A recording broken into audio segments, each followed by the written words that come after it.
오늘 하나님 말씀은 고린도전서 4장 3절부터 5절까지입니다. 고린도전서 4장 3절부터 5절까지. 제가 가진 성경은 신약 266페이지에 있습니다. 고린도전서 4장 3절부터 5절까지 우리 함께 읽겠습니다. 너희에게나 다른 사람에게나 판단받는 것이 내게는 매우 작은 일이라. 나도 나를 판단하지 아니하노니 내가 자책할 아무것도 깨닫지 못하나 이로 말미암아 의롭다함을 얻지 못하노라. 다만 나를 심판하실 이는 주시니라. 그러므로 때가 이르기 전 곧 주께서 오시기까지 아무것도 판단하지 말라. 그가 어둠에 감추인 것들을 드러내고 마음의 뜻을 나타내시니 그때에 각 사람에게 하나님으로부터 칭찬이 있으리라. 아멘. 여러분, 성경 구절을 이렇게 한 구절만 읽으면 정말 이해가 안 되십니다. 근데 한국의 모든 설교의 패턴이 이렇게 짧게 성경 구절을 가지고 이제 본문을 삼고 설교를 합니다. 근데 사실 이건 좀 잘못된 겁니다. 그래서 성경을 4장이라 그러면 4장 전체를 같이 읽는 것이 좋습니다. 그리고 여러분, 되도록이면 사실은 이제 성경은 하나님께 읽는 것부터 예배입니다. 그래서 1절부터 마지막까지 읽는 그 시간이 우리한테는 있었으면 좋겠다. 나중에 여러분이 동의하신다 그러면 항상 그렇게 예배를 드리고 싶은 게 제 마음입니다.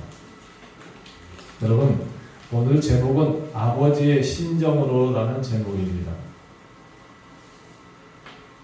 아버지는 욕을 먹어도, 자식에게 욕을 먹어도 결국 아버지더라.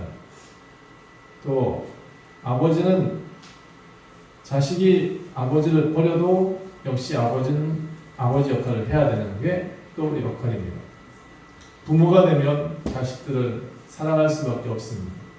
그놈이 망나니가 됐든 그놈이 좀 잘못하며 살든 어쨌든 부모는 부모의 책임을 다 해야 되는 거거든요. 이 아버지가 오늘 바울이 자신을 아버지라고 소개하면서 쓴 글입니다. 그런데 사실 배경은 좋은 자녀들이 아버지를 소개하는 것이 아니라 바울 스스로가 나 이렇게 너네들 사랑하고 있다라는 고백입니다.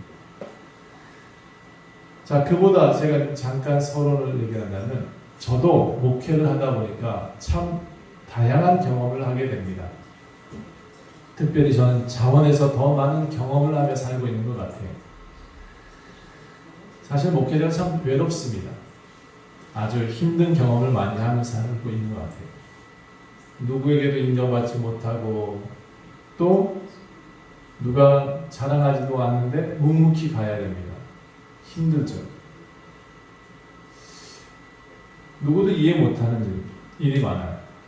심지어 가족조차도 이해를 못해줘요. 외롭고 힘들 때가 있어요. 내가 왜 이것을 하고 있을까? 하지 않아도 될 일인데 굳이 내가 그들을 도움 주지 않아도 될 일을 왜 내가 하고 있지? 라는 생각을 할 때가 있습니다. 근데 시간이 지나고 나니까 내가 걸어갔던 길이 옳다라고 이제 많은 사람들이 얘기를 해요. 많이 옳았다는 것은 나중에 저도 느껴요. 그때는 제가 안도에 숨을 쉬어요. 아, 그랬구나. 근데 결과가 그렇게 맨날 좋은 건 아니에요. 그렇지 못할 때도 있어요. 그때는 실패하거나 힘들 때, 이거 잘못했구나. 맥이 빠져요. 근데 그렇게 실패를 했어도 목회자는 가만히 있을 수가 없어요. 그냥 들어누워 있을 수가 없어요. 다시 일어나야 돼요. 그게 목회자의 운명이라고 저는 생각을 합니다. 어제까지 심한 매를 맞았어요. 또 항상 사랑하는 성도들 때문에 때로 제가 상처를 받기도 해요. 그런데 그런 일들이 있다고 제가 말을 안 해요. 왜냐하면 제 사명이기 때문이었습니다. 여러분의 가정의 아버지도 마찬가지잖아요. 그렇죠? 어제까지 사업이 잘 될 수도 있어요. 근데 오늘은 안 될 수도 있어요. 그렇다고 아버지가 포기할 수는 없습니다. 저는 이 땅에 많은 아버지들한테 용기를 좀 주고 싶어요. 어떻게든 살아가려는 그 노력에 저는 찬사를 보내요. 저는 이 땅의 모든 아버지들을 위해서 존경합니다. 그들의 희생이 있었으니까 지금까지 여러분이 존재할 수 있습니다. 그래서 아버지를 사랑하십시오. 때로 저희 아버지 같은 경우는 술 주정을 하셨고 또 저희를 술만 드시면 굉장히 어렵게 하셨어요. 그럼에도 지금 나이가 이만큼 되니까 그냥 아버지가 불쌍해요. 그냥 좀 더 철이 빨리 들었더라면 하는 생각도 많이 들고 그래요. 그래도 아버지가 살려고 그렇게 노력했다는 것을 나중에 알게 됐거든요. 그러므로 여러분 열심히 사랑하시는 삶을 사세요. 아버지는 아버지의 노릇 하시고 자녀는 자녀의 노릇을 잘 하셨으면 좋겠습니다. 오늘 본문은 이런 아버지의 심령이 담겨져 있어요. 바울은 에베소에서 고린도 교회의 소식을 듣습니다. 근데 그 교회가 분열되고 있다는 소식을 들은 거예요. 이상한 리더들이 자꾸 생겨나고 있다. 그리고 자꾸 분파를 나누고 있다는 소식을 듣습니다. 심지어 이상한 교리를 만들어내고 자신의 하수인으로 자꾸 만들어가려는 그런 무리들이 자꾸 생겨난다는 얘기를 듣게 됩니다. 고린도 교회 얘기를 들을 때마다 바울이 가슴이 아팠습니다. 심지어 그 고린도 교회 사람들이 이방인의 풍토, 이방신을 섬기는 풍토까지 교회로 들고 왔습니다. 이상한 주술을 가르치기도 하고 이상한 말을 가르치기도 하고 그게 마치 방언인 것처럼 사람들한테 가르쳤다는 거죠. 그런 소식 들을 때마다 바울이 무슨 생각이 냐면 정말 가슴이 찢어지는 아픔을 느꼈을 겁니다. 사람들한테 나는 이상한 주술을 가르쳐준 적이 없다. 나는 오직 복음밖에 예수 그리스도의 죽으심과 부활밖에 난 전하는 것이 없는데 고린도 교회는 이상하게 변질되더라는 얘기입니다. 그래서 고린도 교회 바울은 저들에게 벌 주십시오라고 기도하지 않아요. 정말 벌 주고 싶거든요. 저 같으면 제가 이곳을 떠나잖아요. 근데 여러분들 중에 누가 하나가 리더가 돼서 저의 이 복음을 변질시키고 교회를 자꾸 이상하게 만들어 간다 그러면 저는 화가 날 것 같아요. 근데 이상하게 이 바울은 그렇게 기도하지 않아요. 대신 오늘 본문 4장을 기록합니다.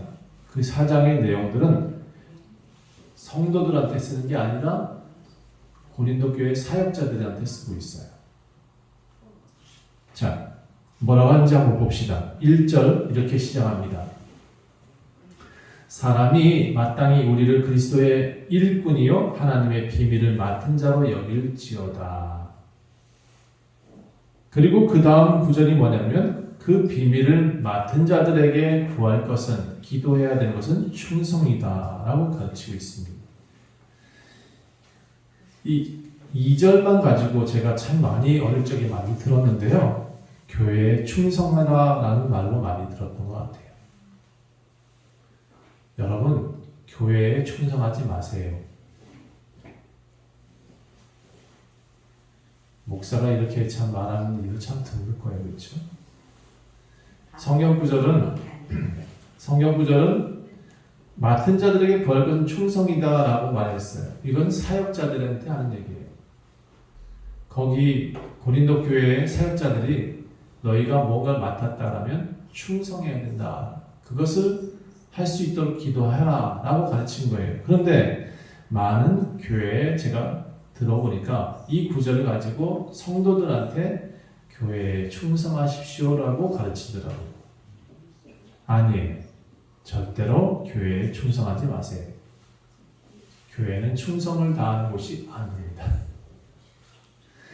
사역자들이 열심히 주의 복음을 전하겠다. 그러면 다짐하고 뭘 해야 되냐? 이 복음을 잘 전하겠습니다라는 그런 기도를 하겠다는 거예요. 그런 열심을 내겠다고 내게 해달라고 부탁하는 거예요. 하나님께 그렇게 할 수 있게 해달라고 도와달라고 요청하는 거예요. 그런 기도가 돼야 되는데 이 구절 한 구절만 외우지 말아주세요. 제발 여러분. 맡은 자들이 구할 것은 충성이다. 이걸 외우지 마세요. 그걸 외우고 나니까 옆에 사람한테도 그렇게 전하잖아요. 너 성가대 맡았잖아. 맡은 자들이 구할 것은 충성이래. 성가대는 봉사직입니다. 충성하지 마세요. 주일날 청소하는 것도 봉사입니다. 충성하지 마세요. 열심히 여러분 사랑할 수 있는 방법으로 하나를 선택하는 거지 충성의 방법으로 봉사를 선택하거나 예배를 선택하지 마세요. 목사한테도 충성하지 마세요. 제발 목사님들한테는 충성하지 마세요. 대신 사랑하세요. 이해하시죠? 예. 제가 사역자의 자리에 서 있다 보니까 또 리더가 되다 보니까 몇 가지 보이는 것이 있습니다. 어떤 자들은 자기 집단을 유리하게 만들어가기 위해서 타인의 약점을 잡습니다. 보여요, 약점이. 그래서 그 약점을 가지고 자기 집단의, 자기 리더에 충성할 수 있도록 말을 합니다. 그게 설교관에서 대부분 또 그렇게 많이 말을 해요.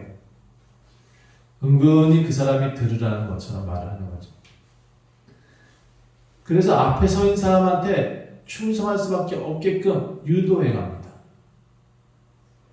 리더들 또는 이게 좀 더 다른 표현을 쓴다 그러면 사람들을 내 편으로 만드는 방법입니다. 그런데 이렇게 추종자들을 순종할 수밖에 없도록 만들어가는 것이 뭐냐? 본인의 약점이라는 거죠. 여러분, 근데 그 약점을 앞에서 드러내는 사람하고 충성을 할 수밖에 없는 그런 구조가 북한에서도 일어나고 있지 않습니까? 그렇죠? 자, 가장 대표적인 술수, 그 약점을 잡는 가장 좋은 술수가 뭐냐면 판단하는 겁니다. 자, 저 사람은 어떻고, 저 사람은 어떻고, 자, 저 사람은 많이 배웠고, 저 사람은 많이 배우지 않았고, 저 사람은 많이 많은 부자고, 저 사람은 가난하고, 이렇게 판단하는 거예요, 앞에서. 자, 당신은 이렇게 표현하는 사람도 봤어요. 당신은 하나님께 예배를 제대로 안 드리니까 그렇게 가난하지. 이건 틀린 말입니다. 그럼 저같이 가난한 사람은 예배를 하지 말아야 된다는 뜻이잖아요. 그렇죠? 이것도 잘못된 말이다. 여러분이 있으니까 저 가난하지는 않습니다. 여러분이 있으니까 저 행복한 사람이에요. 자, 모든 사람들이 이렇게 앞에서 뭔가 약점을 잡고 이끌어갈 때 사람들은 꼼짝할 수가 없어요. 그 대표적인 것이 무당이 하는 짓들이 그렇게 해요. 그의 과거를 약점 잡고 당신의 미래는 이 약점을 해결해야 당신이 살 수 있다. 이렇게 점을 쳐주는 거예요. 그러니까 약점 잡고 뭘 말하는 모든 자들은 다 우상이다. 그건 잘못된 사람들이다라는 것을 기억하셔야 돼요. 자, 그 대표적인 인물들이 누구냐? 독재자들이죠. 지금 미얀마 군경들이 자신들이 죽이고 있는 형제 자매들이 눈에 보이지 않아요. 왜냐하면 그들은 더 나은 독재를 꿈꾸고 있기 때문에 그래요. 군인들이 다스리는 미얀마. 그들은 그걸 꿈꾸고 있는 거예요. 아마 미얀마 군경의 지도자는 그 군인들한테 더 큰 미래를 약속하고 있을 거예요. 북한이 유지되는 이유가 뭐냐 그러면 북한의 리더들한테 평양에 살게 해주고 모든 재산을 그들 통해서 움직이게 만들어가고 있기 때문이에요. 독일의 히틀러는 자신의 말을 정당화하기 위해서 아리안족의 위대함을 내세웠어요. 그리고 여러분이 잘 모르는 것 하나가 있는데 성경 말씀을 하나 인용을 해요. 히틀러가 예수를 죽인 유대인을 향해서 너희가 예수를 죽였으니 대신 독일인 아리아인인 우리가 이 위대한 민족이 너희를 죽이겠다 라고 공론하면서 사람들을 죽였어요. 왜 이런 얘기가 나왔냐 그러면 유대인 제사장과 바리새인들이 예수님을 십자가에 못 박잖아요. 그렇죠? 근데 빌라도는 사실 예수님을 죽이고 싶지 않았어요. 그리고는 손을 씻었어요. 그리고 뭐라고 표현했냐면 나에겐 죄가 없다. 이 죄는 너희가 담당해라 라고 말을 해요. 그랬더니 바리새인들과 대제사장들이 뭐라고 하냐면 그 죄는 우리가 담당하겠습니다 라고 빌라도에게 말을 해요. 그 죄는 우리가 담당하겠습니다. 예수를 죽이시오. 예수를 죽이시오. 그렇게 말을 했다. 그 말을 가지고 히틀러가 그래 나는 하나님의 사자야 이런 식으로 나온 거예요. 그리고는 유대인들을 가스실로 보냈어요.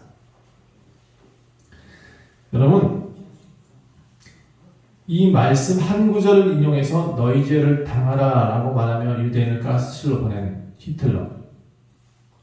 여러분도 똑같은 오류를 범할 수가 있어요. 아까 같이 맡은 자들이 구할 것은 충성이다는 이 한 단어가 머릿속에 들어와서 외웠다 해서 다 적용하면 안 돼요.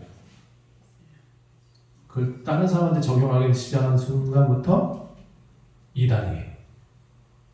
이단입니다. 그래서 성경은 굉장히 날카로운 칼이기도 하고 날카로운 요리하는 도구이기도 해요. 말하고 글하고는 굉장히 무섭고 성경의 말하고 글은 더 무서워요. 그러니까 함부로 써서는 안 되는 부분 중에 하나예요. 요즘도 많은 미혹자들, 사역자들이 앞에 섰던 리더자들이 이 성경 말씀을 인용해서 사람들을 미혹시킵니다. 그 중에 대표적인 인물들이 한국에 있는 신천지 같은 인물들, 이만희 같은 인물들이죠. 그들은 말씀으로 사람들을 판단하게 만듭니다. 야 여기 다 있잖아. 이 말씀을 안 지키면 너네들은 구원을 못 받아 라고 말을 하는 거죠. 저는 솔직히 말하자면 이 성경 말씀 다 못 지킵니다. 그럼 저는 구원 못 받겠네? 그들의 논리에 따지고 보면 저도 구원받을 수 없습니다. 그러니까 이런 성경 한 부분 가지고 사람을 세뇌시키는 일들에 여러분도 미혹당하지 마세요. 누가 가서 교회에 성경 문자를 열심히 이어가지고 이렇지 않냐라고 대해주거든 그게 사랑이냐고 물어보세요. 사랑이 아니고는 다가서지도 마세요. 먼저 좋은 교회 가정 여러분이 성경 구절 한 말씀 외웠다고 해서 그 구절을 가지고 누구도 판단해서는 안 됩니다. 여러분이 아는 지식으로 남을 판단하지 마세요. 내가 아는 것이 전부가 아니에요. 결국 심판은 누가 하시죠? 결국 심판은 하나님이 하셔야 된다는 것을 믿어야 합니다. 내가 하는 심판은 싸움밖에 되지 않더라고요. 제가 조금 아는 지식 가지고 무슨 얘기를 계속 하잖아요. 그럼 상대방이 나보다 더 많이 알 때는 나보다 더 많이 아네? 우씨 한번 해봐 하고는 싸움밖에 안 돼요. 그러니까 여러분 3번 이상 내가 옳은데 권면했어. 그럼 안 듣잖아요. 그러면 뒤에 집으로 가요. 그냥 싸우지 말고. 결국 심판은 하나님이 하시는 거예요. 자, 세 번째, 오늘 바울은 고린도 사역자들에게 이런 부탁을 해요. 4장 3절 너희에게나 다른 사람에게나 판단받는 것이 내게는 매우 작은 일이나 나도 나를 판단하지 아니하노니. 자, 사실 왜 이런 말을 하냐면 고린도 교회가 바울을 지우려고 많이 노력을 해요. 바울의 흔적을 지우려고 이상한 말을 비방을 많이 해요. 바울의 영향력을 지우려고 또 자신들이 이제 리더라는 그 위상을 세우려고 이상하게 바울을 비판하고 판단을 해요. 저 같으면 제가 이 교회에서 나가는데 저쪽 가서 아마 제가 뭐 어디 다른 지역 가서 목회를 하고 있는데 교회에서 저에 대한 비방 소리가 들렸다? 당장 달려올 것 같아. 도대체 왜 그러냐고. 한번 멱살 잡고 흔들어 볼 것 같아. 그런데 저 같은 분도 정말 저를 너무 음해를 한다. 그럼 전 증거를 잡고 그 사람한테 따지고 법정에 세울 것 같아요. 근데 바울은 그렇게 하지 않아요. 여러분, 저는 사실 제 어린 혈기로는 그렇게 할 것 같은데 저도 이 바울을 알고 난 다음에 저는 그렇게 하지 않아요. 고린도 교회 사역자들이 이런 행위를 하고 있음에도 바울은 분노하지 않아요. 대신 엉뚱하게도 판단하지 말아라. 나도 나를 판단하지 않는데 너희들도 판단하지 마라. 이렇게 비판을 해요. 엄중하면서도 부드럽고 유순하면서도 강력하게. 다시 여러분은 음해하는 사람이 있거든. 엄중하면서도 부드럽게 유순하면서도 강력하게 부탁을 하세요. 결국 바울은 옳고 그름을 하나님께 맡깁니다. 자, 5절 볼까요? 그러므로 때가 이르기 전 곧 주께서 오시기까지 아무것도 판단하지 말아라. 그가 어둠에 감추인 것들을 드러내고 마음의 뜻을 나타내시리니 그때 각 사람에게 하나님으로부터 칭찬이 있을 것이다. 바울은 고린도 교회에 있을 때 조력자였던 아굴라 브리스길라와 함께 사역을 같이 했습니다. 그런데 그때 등장한 사람이 하나 있는데 그 사람이 이름도 참 비슷해요. 아볼로. 이 사람이 성경을 정말 잘 알았던 것 같아요. 근데 요한의 세례밖에 몰랐다 그래요. 그래서 성경에는 능통하지만 너무 똑똑하지만 이 사람을 브리스길라 아굴라 집사 부부가 데리고 가서 예수의 복음을 내서 전해. 예수가 이렇게 죽었고 이렇게 해서 구원자시고 이렇게 해서 너희를 구원하시는 이게 복음이야 라고 전달을 해줘요. 이 아볼로가 고린도 교회에 남아요. 바울도 떠나고 브리스길라 아굴라도 고린도를 떠나는데 아볼로가 남아서 잠깐 사역을 하는데 이 고린도 교회 사람들한테 이 아볼로 같이 본을 너희에게 보여줬으니까 너희도 이와 같이 하라라는 식으로 말을 해요. 자, 복음의 기준인 예수 그리스도의 죽으심과 부활 외에 다른 복음을 전한 적이 없다. 너희도 이와 같이 다른 것을 전하지 말아라. 그리고 아볼로처럼 너희가 신앙생활 해라. 이렇게 설교를 했는 거죠. 성도들 간에도 서로 대적하지 말아라. 교만하지 말아라. 이런 식으로 또 표현하고 있습니다. 사역자들이 하는 일들은 자신이 특별한 사람처럼 자꾸 이제 내세우는 것 같아요. 제가 본 많은 교회들의 목회자들은 목사님들 지나가는 길을 밟질 않더만요. 무슨 왕이 지나가는 것처럼 그렇게 딱 일어서서 배웅을 해요. 저는 여러분 교회 신방도 잘 안 하잖아요. 그렇죠? 네, 목사님 참 신방도 안 하는 목사님이시요. 이렇게 욕할지도 모르겠는데 제가 그 집에 가서 밥을 잘 안 먹습니다. 왜 안 먹냐? 여러분 부담 드릴까봐. 예요. 목사가 왔다고 밥을 차려야 될 이유가 뭐죠? 목회자가 왔다고 더 헌금을 준비해야 될 이유가 뭐죠? 저는 묻고 싶어요. 그래서 저는 목사가 대접받는 것을 안 하셨으면 좋겠어요, 성도들이. 대신 우리 서로 사랑하는 마음 배웁시다. 아니 왜 밥을 먹어야 돼? 꼭 집에 가서 밥을 먹어야 될 이유는 또 뭐예요? 이렇게 좋은 세상에 나가서 저기 식당 가서 둘이 같이 앉아서 밥 먹으면 안 되나? 꼭 집에 와야 되는 이유는 또 뭐죠? 목사가 가면 그 집이 축복받나요? 이런 사고들을 누가 가지게 만들었냐? 현대 한국교회 목회자들이 그렇게 만들었어요. 그러니까 여러분 목사는 왕이 아니에요.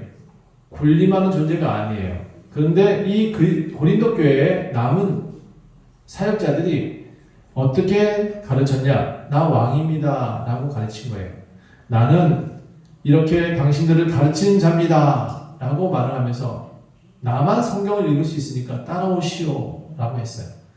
자, 천주교에 400년 동안 암흑기라고 하는 때가 있었습니다.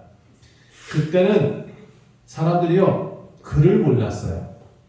우리가 이게 성경의 글자로 나오기 전까지는 글을 몰라가지고 몇몇 소수의 인텔리한 사람들만 성경을 배웠단 말이에요. 근데 성경을 배워도 그 문명자들한테 뭐라 했냐면 너네들은 다 저주받은 자들이니까 나한테 와서 배우세요 라고 가르쳤다고요. 지금 현대교회 목회자들도 그렇게 가르치는 걸 전 모른다고요. 여러분이 깨어나셔야 돼요. 똑똑해지셔야 된다고. 목사들한테 끌려다니면 안 돼요. 자, 좀 더 이해를 돕자고 설명할게요. 김일성처럼 사역자들을 우상화시켰다는 얘기입니다. 많은 사역자들이 이와 같은 모습으로 성도들한테 굴림해요.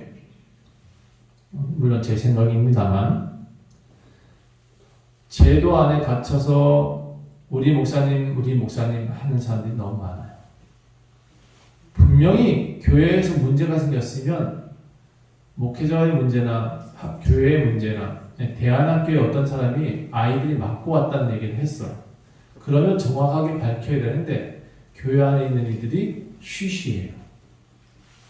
교회에 나가서 맞은 애들은 나가서 데모를 하고 있고 그게 현대교회의 모습이에요. 잘못되면 잘못됐다고 표현하실 줄 알아야 되고 고쳐야 되는데 난 교회를 팔아서라도 배상을 하겠네. 누가 잘못됐으면. 그런데 그렇게 안 해요. 쉬쉬하고 가리고 목사님 무상화 만들고. 여러분 건물이 교회가 아닌 걸 분명히 깨달으시고 이 교회를 팔아서 여러분 한 명을 살릴 수 있다면 전 그렇게 하고 싶어요. 자, 원주 좋은교회 가족 여러분, 여러분이 목회자를 사랑해 주는 건 고맙지만 절대로 우상화하지 말라는 부탁을 다시 한번 드리겠습니다. 그런데 여러분, 제가 이렇게 많은 설교를 매주마다 하지만 제 설교는 3가지 패턴이 있습니다. 첫 번째는 복음인데 이 복음은 오직 예수 그리스도의 죽으심과 부활만이 우리를 구원한다는 사실입니다. 다른 다 설교 다 잊어버려도 되는데 한 가지만 기억하셔야 돼요. 따라합시다. 예수 그리스도의 죽으심과 부활. 제 평생에 할 이야기가 이거 하나밖에 없습니다. 여러분을 구원할 수 있는 분은 예수님이라는 사실.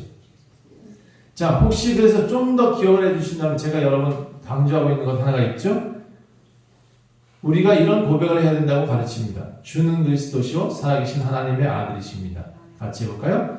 주는 그리스도시요 살아계신 하나님의 아들이십니다. 이게 고백이에요. 이 고백이 구원으로 인도한다. 또 하나 기억해야 된다면 여러분 하나님의 영을 모시고 있는 내가 누구라고요? 교회다.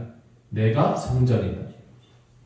하나님의 영을 영접한 모시고 있는 나는 교회고 성전이에요. 내가 없는데 교회가 건물이 커봐야 소용이 없어요. 내가 하나님을 모시고 있지 않는데 이 교회에 들어와서 큰 교회에 들어와서 내가 노래하고 뭔가 영향을 끼치고 있다? 저는 그 사람을 옳다고 보지 않아요. 그래서 교회는 따라합시다. 내가 교회요. 내가 성전입니다. 3가지 예수 그리스도의 죽으심과 부활, 주는 그리스도시요 살아계신 하나님의 아들이십니다. 그리고 하나님을 모신 내가 교회요 성전이다. 이 3가지가 제 평생에 외칠 설교의 내용이에요. 오늘 다 했어. 예. 내일도 들으실 거고 그 다음 주도 들으실 거예요. 예. 자, 바울은 고린도 교회를 떠나면서 정말 엉뚱한 말을 많이 들어요. 가서 저 같은 멱살 잡겠는데 바울은 그렇게 하지 않았다고 그런 말씀드렸어요. 그런데 솔직히 바울은 멱살은 안 잡았는데 되게 무서운 말을 남겨요. 그 무서운 말을 이제 전할게요. 바울이 경고하는 방법 10절부터 볼까요? 뭐라고 했냐면 우리는 그리스도 때문에 어리석고 너희는 그리스도 안에서 지혜롭지. 우리는 약하고 너희는 강해. 너희는 존귀하나 우리는 참 비천하단다. 지금 이 시간까지 나도 계속 줄이고 배고프고 헐벗고 매맞으며 정처가 없게 살아. 또 수고하며 친히 손으로 일하며 모든 모욕을 당하고 내가 축복했는데 도리어 박해를 받고 있네. 이렇게 바울은 고백을 해요. 내가 비방을 받아서 권면을 이제 하는데 권면하는 게 참 소용없다 야. 내가 지금 만물의 찌꺼기 같아. 내가 세상의 더러운 것을 다 뒤집어 쓴 존재같이 느껴져. 이건 솔직히 저는 뭐라고 이제 표현하고 싶으냐면 자신에 대한 한탄인 것 같은데 듣는 자녀들한테 가슴 미어지게 하려고 이런 말을 쓰는 것 같아요.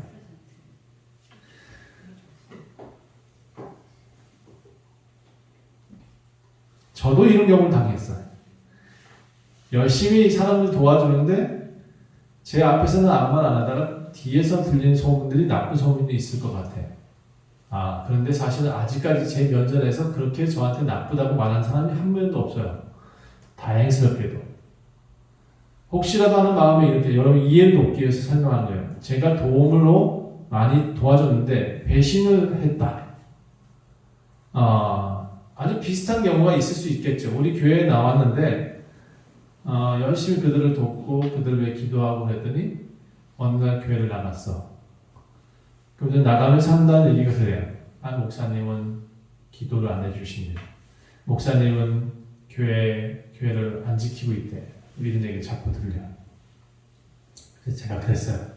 저는 한 번도 교회를 지키지 않은 적이 없습니다. 저는 한 번도 우리 성도들 기도하지 않은 적이 없습니다. 사실 그 말은 보여줘야 되는데 안 보여줬다 이런 얘기 같아. 그런데 그들에게 부탁하고 싶은 얘기가 항상 있었어요. 하고 싶은 얘기는 참 많아요. 그런데 저는 한 번도 그들한테 뭐라고 말한 적이 없어. 내가 왜 이렇게 살고 있는지에 대한 설명을 굳이 하지 않아요. 나중에 알게 되리니, 나중에 알게 될 거니 이렇게 저는 받아들이고 있는 거죠. 자, 어찌됐든 바울이 4장을 쓴 이유를 이 중에 마지막에 이렇게 써요. 14절 내가 너희를 부끄럽게 하려고 이렇게 쓰는 건 아니다. 오직 너희를 사랑하는 자녀와 같이 너희들에게 권면하려고 하는 거다. 그리스도 안에서 1만 스승이 있을 수 있다. 하지만 아버지는 많지 않다.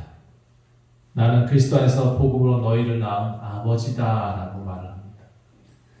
한마디로 너희는 내 자식과 같다 라고 말을 합니다. 바울은 자신이 사역자가 아닌 고린도 교회의 아버지라고 소개를 합니다. 그래, 열심히 아버지를 비방한데도 어쩔 수 없다. 너희는 나의 자식이니 내가 비방을 받으마. 이렇게 아버지는 말을 하고 있어요. 그 다음에 좀 엄하게도 한마디를 해요. 16절 그러므로 내가 너희에게 권하노니 너희는 나를 본받는 자가 되라 라고 말을 해요. 그래도 나를 아버지니까 본받아라 라는 거죠. 이건 자기의 사심을 가리키는 건 아니에요. 자기가 높아지고자 하는 얘기도 아니에요. 오직 복음을 전하는 자신의 삶을 그래서 아버지 된 나의 마음을 이해해달라고 좀 부탁하고 있어요. 그 후에 고린도 교회의 후임으로 디모데를 보냅니다. 그를 보낸 목적이 17절에 잘 나타나고 있습니다. 이로 말미암아 내가 주 안에서 내 사랑하고 신실한 아들 디모데를 너희에게 보내겠다. 그가 너희로 하여금 그리스도 예수 안에서 나의 행사 곧 내가 곧 각처 각 교회에 가르치는 것들을 생각나게 할 것이다 라고 말합니다. 주께서 허락하시면 너희에게 가서 교만한 자들의 얼굴도 보고 싶고 그들의 능력도 시험할 것이다. 이 나중에 뒷말이 더 무서워요. 언젠가 너희들 가서 내가 한번 평가 좀 해볼 거야 이렇게 표현하고 있습니다. 바울은요 고린도 교회에 가서 멱살 잡겠다는 말을 하진 않았는데 말이 무서워요. 뒷말이 참 뒤끝이 있어. 제가 보기엔 바울의 말끝에는 참 무서운 뒤끝이 있습니다. 자, 그리고 20절에 이런 말을 해요. 야, 사역자들한테 내가 가서 볼게. 하나님의 나라는 말이 있지 않고 능력이 있으니까 만약에 그들이 하는 말이 다 옳다면 그 하나님의 능력을 한번 찾아보겠다. 되게 무서운 말이에요. 제가 보면. 사실 근데 바울은 고린도 교회를 가고 싶었어요. 이렇게 엄한 말을 해놓고도 사실은 나중에 고린도 교회를 가지 못해요.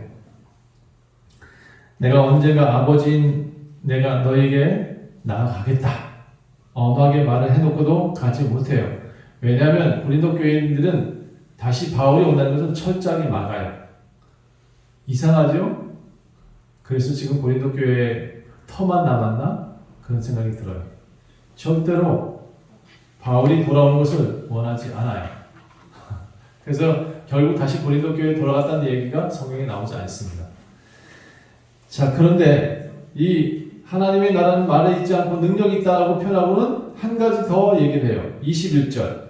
내가 다시 가겠다라고 해놓고는 내가 다시 갈 때 너희한테 매를 들고 갈까? 아니면 사랑을 들고 갈까? 라고 물어요. 온유한 마음으로 내가 나갈까? 아니면 내가 너희들 때리러 갈까? 이렇게 말을 해요. 제가 자녀들이 크니까 아이들한테 매를 못 들겠더라고요. 자녀들이 크니까. 근데 아기 때 우리 찬이한테 참 미안한데 찬이가 제일 많이 아빠한테 맞았어요. 근데 지금 생각해보면 아이들을 잘 다스리고 아이들 잘 크게 하려고 때린 매였는데 때릴 때도 마음이 아팠고 때린 후에도 마음이 아팠고 그랬어요. 이제는 안 때리니까 편해요. 왜 안 때리냐? 제가 저보다 키가 크거든. 무서워서 못 때리는 게 아니라 이제 때리면 안 되는 아이인가 알기 때문에 안 때리는 거죠. 여러분 성장하고 사역자들이 온전하게 이렇게 서 있는 교회가 된다 그러면 훈계를 뭐하러 할 필요가 있겠어요, 그렇죠? 바울은 그런데 이 사역자들이 참 미약하고 잘못된 걸 전하고 그러니까 엄하게 매를 들고 갈까 이렇게 엄포도 놓는 거예요. 여러분 그렇지만 바울이 절대로 화내지 않고 이렇게 엄하게 말하는 것들을 여러분 잘 들으시고 좀 배우세요. 여러분 말하는 것도 좀 배우셨으면 좋겠어요. 제가 만나는 많은 분들은 말을 참 잘하시고 글도 잘 쓰시고 표현력도 참 좋으신 것 같아요. 여러분한테 오늘 대화법을 하나 가르쳐 드리겠습니다. 바울의 대화법. 강하면서도 화를 내지 않아야 됩니다. 비방을 받아도 머리로 들이받는 일이 없어야 됩니다. 비방을 받아도 주먹을 먼저 내밀지 마십시오. 자신을 비방하는 사역자들, 자신한테 배웠던 그들조차도 사랑합니다. 그는 언제든지 내 앞에 있는 사람이 내 자식이다 라고 생각하십시오. 내 앞에 있는 사람들이 내 와이프다 라고 생각하십시오. 제일 무서워 내가. 그래서 말을 조심하게 되잖아요. 그렇죠? 그런데 강하게 하십시오. 뭔가 전달해야 될 때는 강하게. 그런데 부드럽게. 본래 바울은 청년 때 사울이라는 이름으로 불렸는데요. 이 사람이 다혈질이고 강했어요. 가말리엘 문에서 배웠다고 이게 하버드생이라고 얼마나 머리가 꼿꼿했던지 스데반을 죽일 때 옷을 보관하면서 죽이라고 앞장섰던 사람 중에 하나예요. 그래서 바울은 자기가 살인자라고 고백을 해요. 그랬던 사람이 지금 어떻게 변했냐? 부드럽고 유순한 사람으로 변했어요. 제가 많은 사람들한테 교회를 나오라는 이유가 하나 있어요. 예수를 믿으면 변해요. 뭐가 변하냐? 언어가 변해요. 그 다음에 행동 양식이 조금씩 변해요. 뭐 이상하대요? 뭔가 묶어놓지도 않았는데 그 사람들의 말의 습관이 약간 변하고 행동도 약간 변하는 것 같아요. 예수를 만났기 때문에 저는 그렇다라고 생각을 해요. 자, 우리는 스스로 탈피하기는 어려워요. 우리 스스로 이렇게 꼭 조여져 있는 이 번데기 같은 몸에서 탈피를 해야 되는데 쉽지 않은 것 같아요. 예수가 우리에게 다가와서 우리의 옛날 몸을 찢고 새로운 몸을 탄생시켜 주시는 것 같아요. 죄의 속성을 가진 자가 예수 그리스도를 영접함으로 우리는 물속에 장사되고 다시 살아나고 새로운 사람으로 삽니다. 그래서 이전 것은 지나갔으니 보라 새 것이 되었도다 라고 우리는 고백할 수 있는 거죠. 여러분 전혀 다른 존재로 태어났으면 좋겠고 바울이 전하는 그 부드러움도 배우시고 그 강력한 메시지도 여러분이 배우셔서 여러분 삶 속에서 이런 상황이 일어나거든 그런 훈련도 좀 잘 하셨으면 좋겠습니다. 꼭 이건 생각났으면 좋겠어요. 내 앞에 있는 이가 내 자녀다. 기도하겠습니다. 하나님, 바울이 아무리 화가 나도 화내지 않고 부드럽고 강하게 말을 합니다. 자기를 비방하고 비판하고 자기 신들의 사역자들이 또 자신들과 함께 있는 무리들을 다스리려고 엉뚱한 얘기들을 많이 만들어냈습니다. 그럼에도 불구하고 바울은 그들에게 부드럽고 강하게 경고합니다. 하나님, 우리도 이 바울처럼 화내는 것보다는 아버지의 사랑을 먼저 전할 수 있는 그런 방법을 배우게 도와주시옵소서. 오늘 아버지의 심정으로 살아갈 수 있도록 우리가 이 땅에 남은 삶 동안 예수 그리스도의 심정으로 살아갈 수 있도록 도와주옵소서. 우리에게 귀한 이들이 함께할 수 있어서 감사하고 또 주님 우리 가정들이 날마다 축복받기를 간절히 원합니다. 우리에게 들은 바대로 살게 하옵소서. 감사드리며 예수 그리스도의 이름으로 간절히 기도합니다.